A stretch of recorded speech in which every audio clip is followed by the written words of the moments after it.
कहानी की शुरुआत होती है देर रात को, जब शहर में टॉमी नाम का एक लड़का अपनी गर्लफ्रेंड गैबी के साथ बाहर घूम रहा था। वो दोनों क्लब के बाहर अपने दोस्तों से मिले और फिर टॉमी ने थोड़ा नशे का सामान खरीदा, लेकिन गैबी ने इस सब से सीधा मना कर दिया। अब एंट्री की लाइन आगे बढ़ ही नहीं रही थी तो टॉमी बाउंसर को परेशान करने चला गया। इस पर बाउंसर ने कहा कि निकल यहाँ से, तो टॉमी ने उसे थप्पड़ मार दिया। इससे बाउंसर गुस्से से भर गया, लेकिन टॉमी के दोस्तों ने तुरंत बीच में आकर दोनों को अलग कर दिया, वरना बात और बिगड़ जाती। फिर थोड़ी देर बाद सब लोग एक दूसरे क्लब में पहुंचे और वहां शराब पीने लगे। इसके बावजूद टॉमी वॉशरूम में जाकर और भी ज्यादा नशे करने लगा। हम देखते हैं कि टॉमी बार बार गैबी को भी वो नशे करने को बोलता था, पर वो हर बार मना कर देती। लेकिन तभी एक और लड़की ने बचा हुआ पाउडर उठा लिया। इसके बाद अपना टॉमी उस लड़की के साथ नाचने लगा और उसे किस भी कर दिया। बाद में जब ग्रुप क्लब से बाहर निकला तो सब लोग सड़क पर शोर मचाने लगे। टॉमी ने तो उल्टी भी कर दी, लेकिन फिर भी उसने पीना बंद नहीं किया।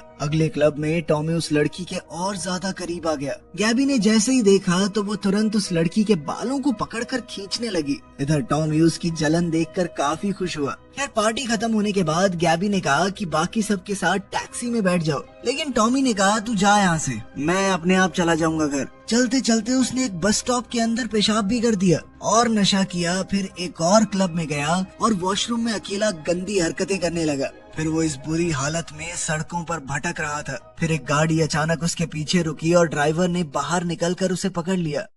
अगले दिन हम क्रिस नाम के एक आदमी को देखते हैं। ये वही ड्राइवर है जिसने टॉम को पकड़ा था। वो इस वक्त रेस्टोरेंट में रीना नाम की एक औरत से मिल रहा था। उसने रीना से कुछ सवाल किए, ये पक्का करने के लिए कि कहीं उसके कोई बच्चे या बुरी आदतें तो नहीं है उसे। फिर उसने रीना से एक कागज पर साइन करवाया। दरअसल वो रीना को अपने घर में सफाई का काम करने के लिए रख रहा था। अगले दिन सुबह रीना ने क्रिस के घर की घंटी बजाई और क्रिस ने दरवाजा खोलने से पहले अपनी विग पहन ली। अंदर आते ही क्रिस ने पहले तो उसे मशीन से चेक किया और फिर उसका फोन लेकर तिजोरी में रख दिया। साथ ही उसने याद दिलाया कि कॉन्ट्रैक्ट में साफ साफ लिखा हुआ है कि वो जो भी यहाँ पर देखेगी वो सब बाहर नहीं बता सकती। तभी क्रिस की पत्नी कैथरीन कमरे में आई। रीना ने उसे हेलो कहा, लेकिन कैथरीन बिना कुछ कहे वहाँ से चली गई। खैर, इसके बाद क्रिस ने रीना को पूरा घर दिखाया और अपने 10 साल के बेटे जॉनथन से भी मिलवाया। मगर क्रिस ने रीना को अपने बेडरूम में नहीं जाने दिया, क्योंकि कैथरीन अंदर थी और उसे पसंद नहीं कि कोई भी चीज इधर से उधर हो। फिर क्रिस उसे नीचे के तहखाने में लेकर गया,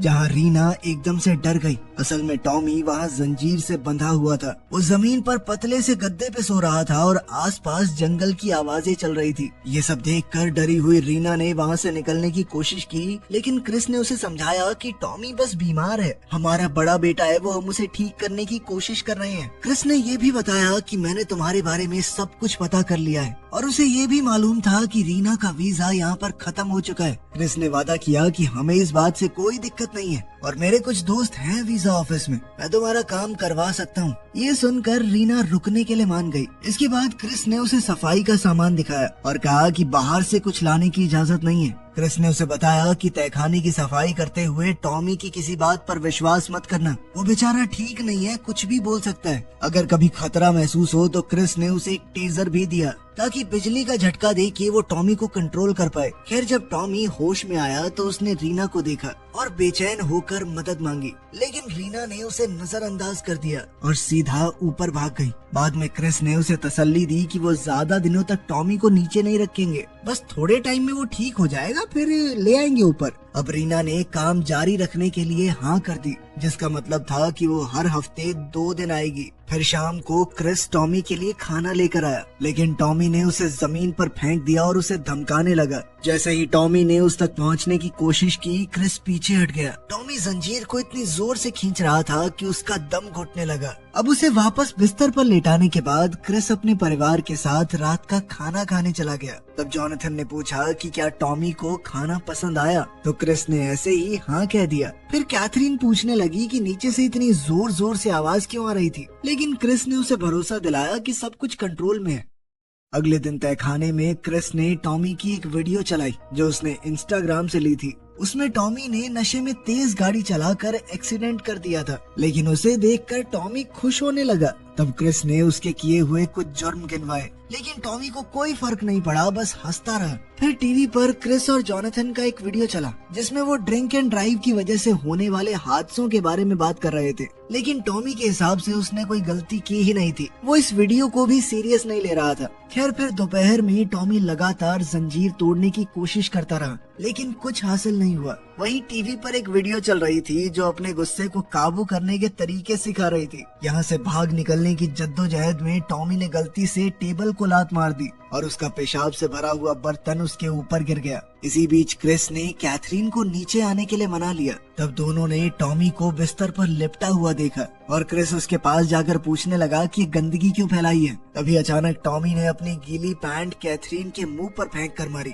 और क्रिस पर झपट कर जंजीर से उसका गला दबाने लगा। क्रिस ने उसी वक्त कैथरीन को ऊपर जाने को कहा और जैसे ही वो नजर से दूर हुई उसने टॉमी को पीट कर काबू में कर लिया। बाद में क्रिस ने कैथरीन से माफी मांगी और उसके नहाने के लिए पानी गर्म कर दिया। जब वो नीचे आया तो जॉनथन ने पूछा कि क्या वो चार्ली की कॉमिक्स को पढ़ सकता है। अभी तक ये चार्ली है कौन इस बारे में बिल्कुल पता नहीं चला। हो सकता है इनका कोई बड़ा बेटा हो या फिर किराएदार। खैर क्रिस ने इस बारे में हाँ कह दिया, लेकिन उसने ये भी कहा कि ये बात तुम्हारी माँ को ना पता चले। फिर क्रिस एक सूटकेस लेकर तहखाने में वापस गया और कहा कि टॉमी को कैथरीन से माफी मांगनी चाहिए, लेकिन टॉमी ने कहा कि गलती तुम लोगों की है, जबरदस्ती मुझे पकड़ के रखा हुआ है यहाँ पे, जब छूट गया ना तो बहुत बढ़िया बदला लूंगा तुमसे। इस पर क्रिस ने अपना चश्मा उतारा और सूटकेस खोला जिसमें कई हथियार रखे थे। सबसे पहले उसने टॉमी के चेहरे पर मिर्चों वाला स्प्रे मार दिया और डंडे से उसे मारते हुए बार बार कहता रहा कि बदमाश लड़के, सुधरेगा नहीं तू, हाँ सुधरेगा नहीं। बाद में जॉनथन ने पूछा कि क्या वो टॉमी के साथ वक्त बिता सकता है। इस पर क्रिस ने कहा कि हाँ अच्छा आइडिया है, लेकिन टॉमी अभी भी तैयार नहीं है। फिर अगले दिन रीना वापस आई और तहखाने की सफाई करने लगी। टॉमी ने कहा कि तुम्हें शर्म नहीं आती, कोई बंधा हुआ है यहाँ पे, मुझे इग्नोर कर रही हो तुम। लेकिन रीना ने कहा कि मैं कुछ नहीं कर सकती। उसके बोलने के तरीके से टॉमी को पता लग गया कि वो किसी दूसरे देश से आई है और वो उसके बारे में अंट शंट बातें कहने लगा जब तक वो रो नहीं पड़ी। तभी क्रिस वहाँ आया और ये सब देखकर उसने टॉमी से कहा कि माफी मांगो। टॉमी ने मना कर दिया और क्रिस के बारे में भी आलतू फालतू बोलने लगा, लेकिन जैसे ही क्रिस उसके पास आया तो वो डर गया। उसने रीना से माफी भी मांगी और कहा कि मैं ऐसा दोबारा नहीं करूंगा। फिर जैसे ही रीना चली गई, क्रिस ने टॉमी को दबा दी और कहा कि तुम्हारे लिए एक सरप्राइज है। जब उसने उसका हाथ छूने की कोशिश की तो टॉमी ने उसे झटक दिया। तब क्रिस ने कसम खाकर कहा कि हम लोग कोई साइको परिवार नहीं है, जो हो रहा है तेरी भलाई के लिए हो रहा है। कुछ ही देर में टॉमी को ड्राइंग रूम की छत से जंजीर से बांध दिया गया और जॉनथन ने उसे पॉपकॉर्न का बाउल देकर कहा कि सब मिलकर आज फिल्म देखेंगे। फिर जॉनथन ने चार्ली की पसंद की एक मूवी लगाई।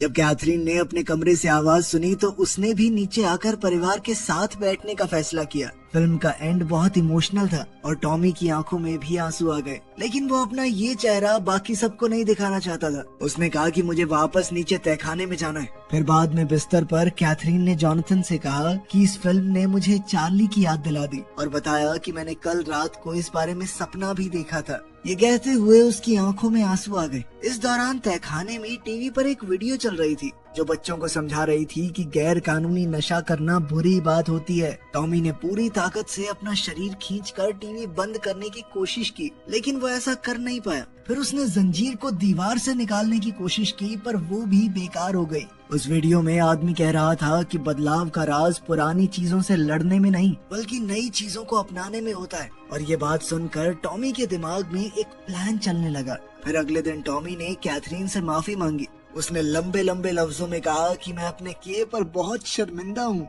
उसने ये भी वादा किया कि वो दोबारा ऐसा नहीं करेगा। फिर थोड़ी झिझक के बाद कैथरीन ने उसकी माफी मान ली और क्रिस ने भी कहा कि मुझे तुम्हारे ऊपर गर्व है। फिर क्रिस ने एक और वीडियो चलाया और कैथरीन टॉमी के लिए चश्मा ले आई। पहले तो टॉमी ने मना किया कि मुझे इसकी जरूरत नहीं है, लेकिन जैसे ही उसने चश्मा पहना वो हैरान रह गया। सब कुछ बहुत साफ दिख रहा था। अब नए वीडियो में सड़कों पर टॉमी के किए हुए हंगामे और तबाही की वीडियोस दिखाई गई। तब टॉमी को बहुत गुस्सा आ रहा था कि ये सब क्यों दिखा रहे हो मुझे। वो झूठ कहने लगा कि मैं अरेस्ट हो गया था, हर 5 दिन में मुझे हाजिरी लगा के आनी पड़ती है, अब मैं जाऊंगा नहीं तो पुलिस वाले ढूंढेंगे मुझे। लेकिन क्रिस ने कहा कि मैंने तुम्हारा पूरा रिकॉर्ड निकाल रखा है, मुझे पता है कि कोई ऑफिसर तुम्हें ढूंढने नहीं आएगा। न जाने कैसे टॉमी अपने इन सभी जुर्मों के बाद भी कभी पकड़ा नहीं गया। खैर बाद में क्रिस ने जंजीर थोड़ी लंबी कर दी ताकि टॉमी बाथरूम तक जा सके। इस चीज का फायदा उठाकर टॉमी ने स्टीरियो को भी बंद कर दिया क्योंकि उसे जंगल की आवाजें अब और नहीं सुननी थी।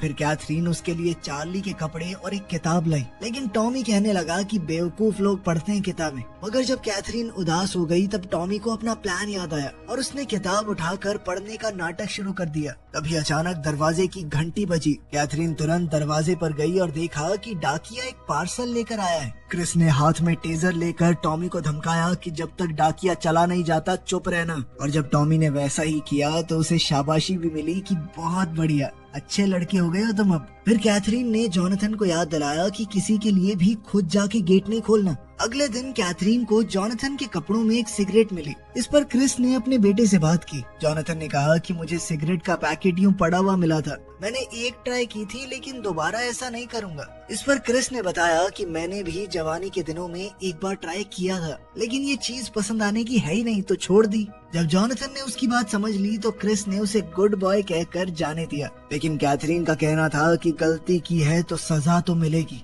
इसीलिए उसने जोनाथन को एक और सिगरेट पीने पर मजबूर किया। बेचारा जोनाथन जबरदस्ती सिगरेट पीते हुए लगातार खांसता रहा। उसका गला जलने लगा, लेकिन कैथरीन का कहना था कि एक बार जलेगा ना फिर दोबारा नहीं पिएगा तू। सिगरेट खत्म होने के बाद कैथरीन ने अपने बेटे को याद दिलाया कि मैं तुमसे बहुत प्यार करती हूँ और अब इस गलत चीज को कभी मत छूना। खैर अगली बार जब रीना आई तो टॉमी ने उससे माफी मांगते हुए कहा कि एक सिगरेट पिला दोगी। इस पर रीना ने कहा कि मैं नहीं पीती और बदले में उसे एक च्युइंगम दे दी। कुछ देर बाद टॉमी ने घर के बारे में जानकारी लेने की कोशिश की, लेकिन रीना ने उसे नजरअंदाज कर दिया और वहाँ से चली गई। फिर टॉमी ने लॉन्ड्री रूम तक पहुँचने की कोशिश की ताकि सफाई का सामान ले सके, लेकिन वो नाकामयाब रहा। उधर किचन में क्रिस ने सोचा कि अब टॉमी को प्लास्टिक के चाकू चम्मच की जगह असली वाले दे दिए जाएं, लेकिन फिर उसने अपना फैसला बदल दिया। बाद में जब क्रिस तहखाने में गया तो टॉमी ने पढ़ने का नाटक किया और उसे कांस्टेबल कहकर बुलाया, क्योंकि उसने हिसाब लगा लिया था कि क्रिस एक पुलिस वाला है। उसने अपनी आजादी के लिए भीख मांगी और वादा किया कि वो किसी को कुछ नहीं बताएगा, लेकिन क्रिस ने सीधा टीवी चालू कर दिया। जब कैथरीन आई तो उन्होंने एक वीडियो देखी जिसमें टॉमी और उसके दोस्त एक छोटे लड़के को परेशान कर रहे थे। ये देखकर टॉमी को बुरा लगा और वो रोते हुए कहने लगा कि इसे बंद कर दो। अगले दिन क्रिस जोनाथन को मैथ्स पढ़ा रहा था, लेकिन जब वो जोनाथन के साथ ज्यादा ही सख्ती करने लगा तो कैथरीन बीच में आ गई और कहा कि मैं पढ़ा लूंगी इसे।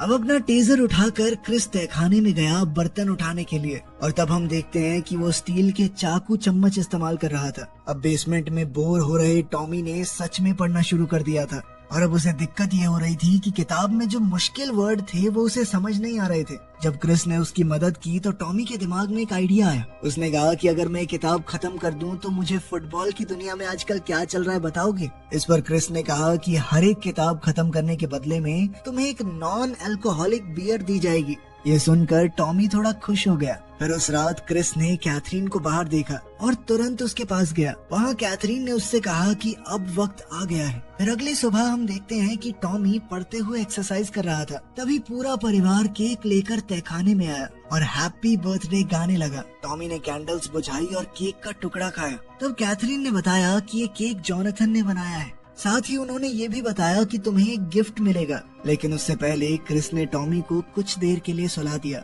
जब टॉमी की आंख खुली तो वो एक बेहद खुले मैदान में थे। वो अभी भी जंजीर से बंधा हुआ था, लेकिन उसने नए कपड़े पहने हुए थे। पूरा परिवार उसकी बर्थडे पिकनिक मना रहा था और आज वो भी उनके साथ आराम से बैठा था। खाना खाते हुए भी वो कैथरीन से किताब के बारे में बात कर रहा था। तभी उसकी नजर बार बार चाकू पर जा रही थी, लेकिन फिर उसने जोनाथन के साथ थोड़ा टेनिस खेलकर अपना मन भटकाया ताकि उसे चुराने के मन को दबा सके। फिर पिकनिक के एंड पर उन्होंने उसे फिर से सुला दिया और वापस ले आए। अगली बार जब टॉमी उठा तो उसने देखा कि वो ऊपर एक छोटे कमरे में जंजीर से बंधा हुआ है। वहाँ एक टेबल था जिसमें किसी ने कुछ शब्द कुरेदे हुए थे। तब क्रिस ने उसे छत पर लगाई गई रेलिंग दिखाई जिससे जंजीर जुड़ी हुई थी। अब टॉमी घर के कई हिस्सों तक जा सकता था। बाद में कैथरीन ने उसे अपनी खास घंटी भी दी और कहा कि ये उसके भरोसे की निशानी है। फिर कुछ दिन बाद क्रिस ने रेलिंग और बढ़ा दी और अब टॉमी नीचे भी जा सकता था, लेकिन ऊपर एक ताला लगाया गया था ताकि कंट्रोल क्रिस के पास रहे। अब टॉमी ने उनका शुक्रिया अदा किया और खुशी में रेलिंग के साथ कुछ करतब दिखाए।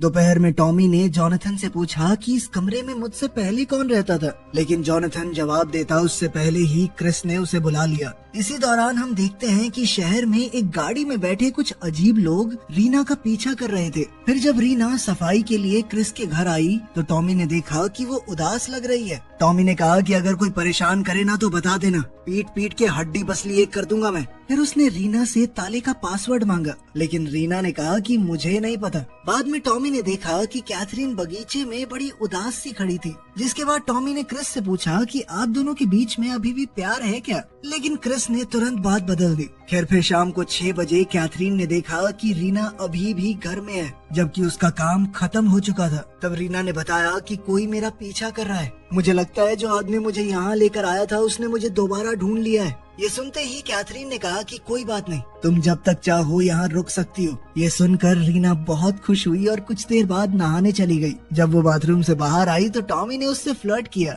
खैर रात को टॉमी से बात करते हुए क्रिस मान गया। उसने कहा कि कैथरीन और उसका रिश्ता काफी ठंडा पड़ गया है और उन दोनों के बीच के प्यार को बढ़ाने के लिए उसे टॉमी और रीना की मदद चाहिए होगी। कुछ देर बाद टॉमी और कैथरीन अपनी पढ़ी हुई किताबों पर बात करने लगे। तब कैथरीन ने कहा कि नशा सिर्फ जिंदगी से भागने का तरीका है, लेकिन टॉमी कहने लगा कि कुछ लोगों की जिंदगी ही बेकार होती है, इसीलिए नशे का सहारा लेते हैं वो। इसके बाद शाम को जब कैथरीन नीचे आई तो उसने देखा कि क्रिस ने बगीचे में एक रोमांटिक डिनर तैयार किया था। रीना वेट्रेस बनी थी और जॉनथन म्यूजिक चला रहा था, जिसके बाद दोनों ने थोड़ा डांस भी किया। उन्हें खुश देखकर टॉमी की आंखों में खुशी के आंसू आ गए।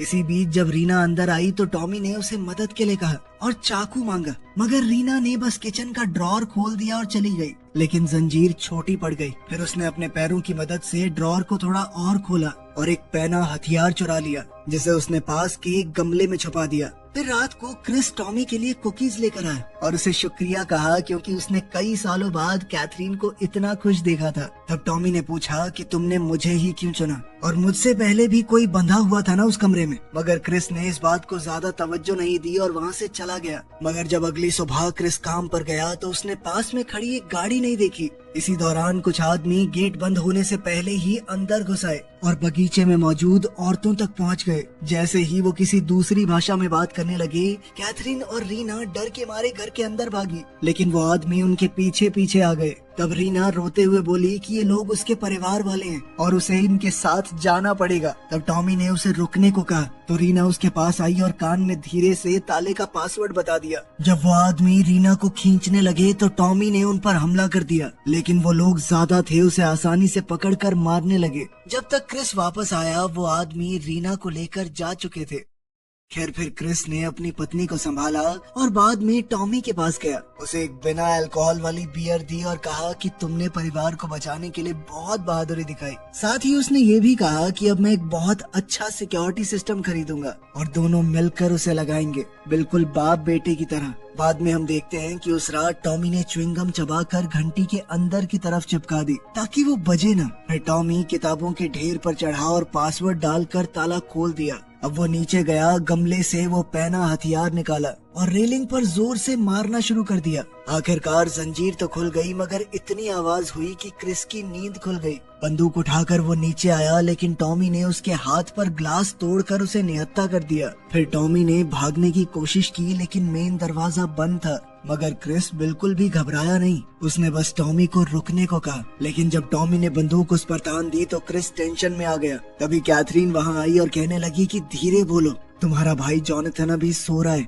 उसने टॉमी के पास जाकर धीरे से कहा कि तुम सच में जाना नहीं चाहते, और उसके हाथ से बंदूक भी ले ली। मगर टॉमी गुस्से में उन्हें गाली देने लगा और कहने लगा कि मैं सच में जाना चाहता हूँ यहाँ से, अपनी जिंदगी जीना चाहता हूँ। तब कैथरीन ने गुस्से में उसे उसी नाम से पुकारा जिससे वो चार्ली को पुकारती थी, और तब पता चला कि चार्ली उनका पिछला कैदी था जिसे उन्होंने बंद करके रखा था। ये सुनकर तो टॉमी और ज्यादा गुस्सा हो गया। वो कहने लगा कि मैं किसी की जगह भरने नहीं आया दुनिया में। उसी समय क्रिस ने दरवाजा खोल दिया और कैथरीन से माफी मांगी। क्रिस ने कहा कि मैं पिछली बार जैसा कुछ नहीं चाहता, अगर ये जाना चाहता है इसे जाने दो। अब कैथरीन ने हाँ में सर हिलाया और अचानक बंदूक अपनी तरफ कर दी, लेकिन क्रिस ने ऐन वक्त पर उसे रोक लिया। फिर कैथरीन ने टॉमी को प्यार से बुलाया, लेकिन टॉमी बिना रुके घर से चला गया। कुछ देर भागने के बाद वो सड़क के बीच गिर पड़ा। फिर हम देखते हैं कि कुछ समय बाद टॉमी अपने घर पहुंच गया, जहां इन्वेस्टिगेशन ऑफिसर उससे कुछ सवाल कर रही थी। पहले हॉस्पिटल में उसने बोला था कि एक परिवार ने उसे किडनैप किया था, लेकिन अब अच्छे से होश में आकर वो कह रहा था कि नहीं, दवाई का साइड इफेक्ट होगा, ऐसा कुछ नहीं हुआ था, मैं तो अपने दोस्त के साथ था। ऑफिसर को उसकी बात पर यकीन तो नहीं था, पर वो क्या ही करती, उसे बात माननी पड़ी। खैर फिर टॉमी को पता चला कि उसके गायब होने पर उसकी माँ ने पुलिस को रिपोर्ट तक नहीं की, बल्कि वो तो गैबी थी जिसने पुलिस को आगाह किया। ये सुनकर वो पूरी तरह टूट गया। उस रात टॉमी गैबी को ढूंढने क्लब गया, लेकिन वहाँ जाकर उसने देखा कि गैबी को भी अब नशे की लत लग चुकी है। अब वो धीरे से उसके पास गया तो गैबी ने उसे पकड़ लिया, और तब टॉमी समझ गया कि अब उसे एक मुश्किल फैसला लेना पड़ेगा। फिर अगली सुबह टॉमी ने अपना सामान पैक किया और बिना अपनी माँ से बात किए घर से निकल गया। फिर वो गैबी से मिला और दोनों गाड़ी में बैठकर निकल गए। घंटों तक ड्राइव करने के बाद वो गांव के इलाके में पहुंचे। वहाँ टॉमी ने गैबी से कहा कि मुझ पर भरोसा करती हो ना। इतना कहकर उसने गैबी को गहरी नींद में सुला दिया। इसके बाद उसने गाड़ी पर पेट्रोल डालकर आग लगा दी और बेहोश गैबी को उठाकर क्रिस के घर तक ले आया। फिर उसने वो खास घंटी बजाई और गेट खुद ब खुद खुल गया। टॉमी को इस बात का यकीन हो गया था कि ये लोग चाहे मेरे लिए अनजान हो, लेकिन कम से कम अपने बेटे की तरह इन्हें परवाह तो है मेरी। उसने ठान लिया था कि अब वो गैबी के साथ यहीं रहेगा। वीडियो पसंद आई तो लाइक कर देना, चैनल को सब्सक्राइब कर लेना। मिलते हैं अगली वीडियो में।